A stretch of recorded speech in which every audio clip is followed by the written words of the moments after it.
So I've played around with the spread Cull a lot. The spread Cull is probably one of my favorite moves in the entirety of Magic because of how many applications and how many things it could be done. It could be used as a force, a control. It could be used as a displacement. You could place a card at a certain number. It's a beautiful move, and there are certainly subtleties that I've shared in the Academy and on YouTube for years to come because of my unfortunate virginity and obsession with this particular move. However, one thing that I really haven't seen a lot is this used in the context of a palm. So it's very easy to set up, and this is something that could be morphed to your palming preference. So me personally, I don't like doing a full palm. However, this is something you could definitely use a full palm for.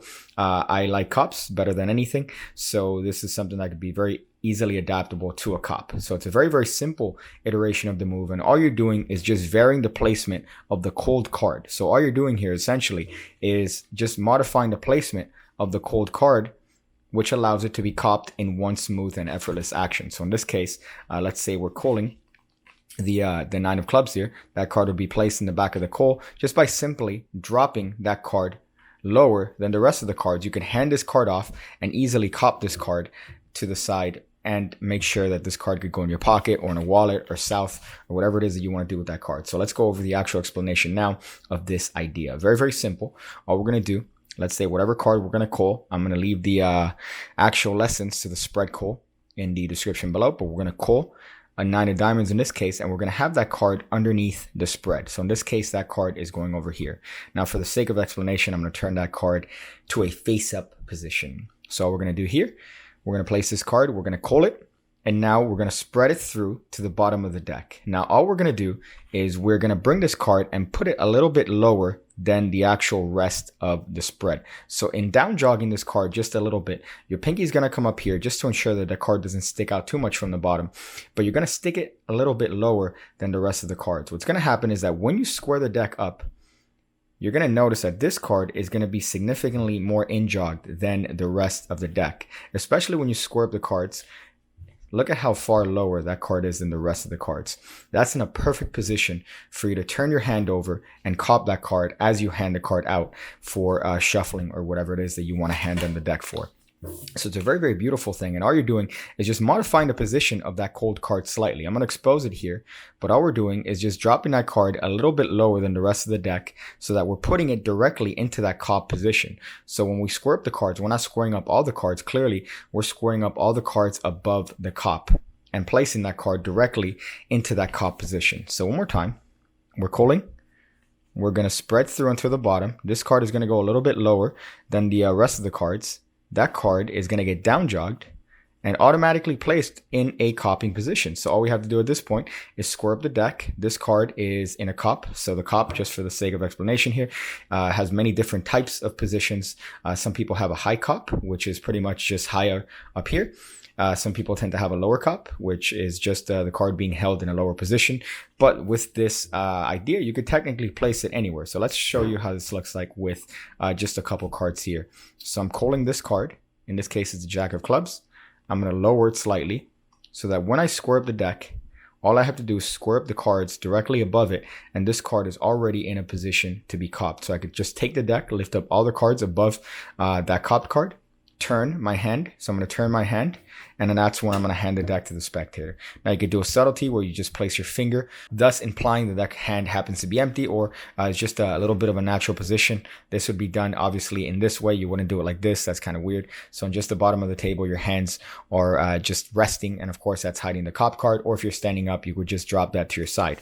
Now doing this with a full palm is a little bit more challenging because the placement needs to vary a little bit. So full palm, for this, you would just get into the same idea here. We're going to spread Cull. So we're going to spread Cull the card. The only difference is that instead of lowering the card, what we're going to do is we're going to tilt it slightly. So we're just going to move our fingers here in a clockwise position. So we're just going to move our fingers here to a clockwise position, which is in turn going to move that card to a position where it's going to be palmed. So we're just going to spread to the bottom. So right now this card is being spread to the bottom of the deck. Because of that position, you notice that the card is going to be over here. All we have to do is just contact the upper right corner of that card with our ring finger, and that card is essentially going to be placed in a modified full palm. So that card is going to be placed in a modified full palm that we could just come up. We're going to have the same angles, a little bit more covered than a cop, but it's going to be better because, especially if you have shorter hands like me, it's going to cover the palm that much better. So let's just go over that with 4 cards for the sake of explanation. Once again, the first one here is we're copying that card.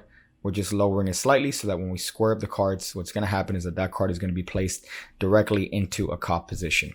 For this one, what's going to happen is that we're going to call the card and we're going to move the card so that it's clockwise. So we're just turning the card so that it's clockwise. When we square up the deck, what's going to happen is that this lower corner is going to come in contact with the fatty portion of your hand, and this ring finger is going to come in contact with the upper right corner of the card, which is going to palm it. If you want to adjust the grip so you could do a full palm, that's up to you. I'm more than happy with this modified palm position, almost of one of these cardist old card manipulation productions, if you want to go that far. So what this allows you to do is that when you're going to call the card, in this case over here, by just modifying the position, when you square up the cards, that card is going to get directly into a palm position. So all we're going to need to do is squeeze that top corner, and that card is going to be palmed off ready. So we could take the deck, hand it to a participant, and we have this card in a modified full palm grip.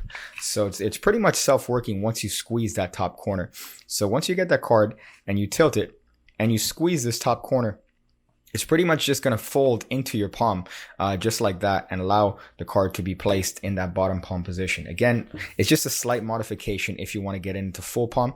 If you want to get into full palm, all you need to do is just ensure that the slant of the card. So initially, once you call the card, I would say that the tilt is about that much. If you want to get into full palm, you're going to need to tilt the card a little bit more so that when you squeeze the card, it's not coming in at a diagonal. I made up a word there, but it's not going to come in this sort of position. It's going to come in this position. So depending on how much you tilt the card underneath the spread, that's going to determine where the actual card is going to be placed in the hand.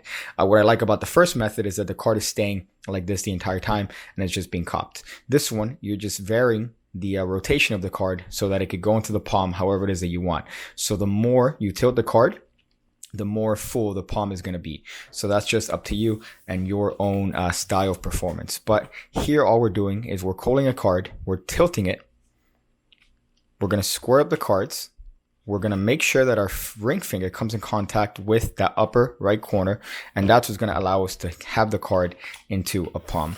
So at full speed, the move should just look like this. So here's a little bit slightly exposed view. We're just going to call the card, we're going to tilt it, we're going to square up the cards in the bottom. We're going to make sure that that upper right corner is being squeezed by the ring finger. We're going to square up the cards above the break, or above the palm rather. We're going to turn our palm at the same time that we hand this deck to the participant for them to shuffle. And this hand goes into a natural position as a performer. But this is just a nice little bit where it allows you to get that card into palm. So again, that's 2 ways of getting into a palm from a spread call position. One is a cop, the other one is a palm. And depending on how you turn that card, it determines on whether or not that card gets into a full palm or a modified full palm. So as you can see, that has pretty much any application that involves the cards going into your pocket somehow. A card's a pocket, cards going into your wallet. If you want to load that card into your wallet, you're more than welcome. But you're handing the deck to the participant, which is pretty much one of the strongest misdirections you could do with within the context of a card trick. And this card is going south unbeknownst to the spectator. So that's a nice little bit of a move. I hope you guys enjoyed that. Thank you guys for being members of the Pigcake Magic Academy, and I hope to see you on the next one.